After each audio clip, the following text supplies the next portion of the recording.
Ticību un gribu par brīvību, latviešu tautu par savu zemi. Protams, viegli nebija, bet Latvija stāv pretī skarbajiem austrumu un rietumu vējiem pie Baltijas jūras, kur vakaros saule aiz apvāršņu gulētiem.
Svešs ceļš savā spēkā un varenībā, aizvestams projām daudzas latviešus un viņa draugus.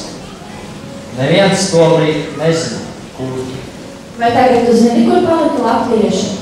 Tos aizved tālu prom uz plašo Sibīriju un pārmet darba tīkumu. Pieredina tautai pacest arī augstumu, salu un pūspadu. Tomēr latvieši tauta augstā cieņā tur savu tīkumu. Un gluži kā pieniņu sēklas, latvieši tauta izkaisīta plašajā pasaulē, bet ne visas. Spītīgākās no tām visam saknes tepat Latvijas zemē. Un slēdzams skatus gan pret sauli, gan pret krātām. Jā, visus jau nevar aizvest, atstāja tos, kas paklausīgāk šķiet. Un katrai sienai savas ausis un acis, vairs nevar zināt, kurš draugs, kurš naidnieks, ir jāuzmanās dzīvo. Kā tad visu to var novērot? Ko gan mūsu klusā un ieturētā latviešu tauta var izdarīt kā tumšajam bruņiniekam, kurš savās dzelžainajās rokās no tautu un viņas zemi tur? Latvija neļaus svētkus svinēt un cildināt laiku, kad tā brīva bija. Melnais bruņinieks jācildina. Slavēt var tikai viņu, lielo un visvaramo. Nežēlo nevienu, kas stājas pretī. Kādēļ mūsu mazajai Latvijai var darīt tik gaužu, tā vēl gluži bērns, kas tik lielu sapņu un cerīgi pārņemts pasaulē devies? Un sāp jau var. Latviešu tautai sāp pāri darījumus, bet griba nesalūst. Tauta tic, reiz pienāks brīdis, kad atkal tā būs brīva un stāsta māte meitai, tēvs tēvam. Kā svinam latviešu svētku, kā baznīcā dieviņi nolūkties, tāpat klusiņām.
Astras